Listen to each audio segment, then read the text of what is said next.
روژک وکه ایروده د 22 چلیا سال 1946 یکمین کمار کردی لسر آسا دیروکا کردی لروجالات کردستان کشعالی سروک کمار قاضی محمد و وزیر براوانیا کمار نمر ملا مصطفی برزانی هاتا راگاندن.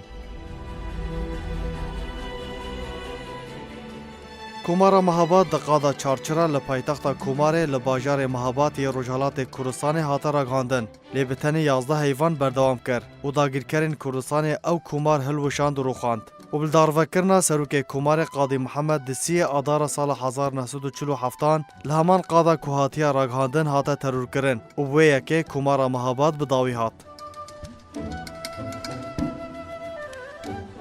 لگور جداران دبیجن که دامزراندن کمار مهاباد ده انجام ناکوکی نوبارا ایران و یکیتیا سوفیت و ولایات امریکی هات راگاندن و تاوی که ایران راگاندو بو که او بجداری دشار جهان یا دویم ده ناکه لحیزن یکیتیا سوفیت کتا نافخاکا ایرانه ده و بحانیا سروک یکیتیا سوفیت جوزیف ستالین او بو که شاه ایران رضا پهلوی پیشگیریا هتلر دکه.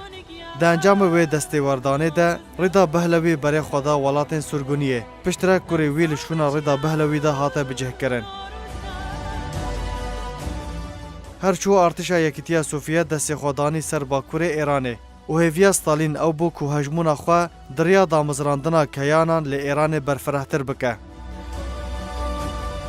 جدرین دیروکی هروها سربار دکن و تکز دکن که دوی دمیده کردان او درفت جخورب کارانی و هر دو نمران قاضی محمد و ملا مصطفی برزانی کمارا مهاباد 22 مهده راگاندن.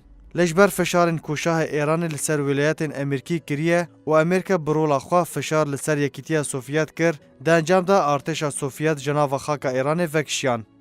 پشتی 11 حیوان جدامزراندن کمارا مهاباد حکومت رژیم ایران کمار هلوشاند و قاضی محمد لقادا چارچرا دسی آدار سال 1947 ده لدار وکر و هزن پیشمرگه به سروکاتیا برزانی نمر برف حریم کردستانی و وکشیان و خونا کردان دوی کماره ده هاتن چلمساندن و شکاندن.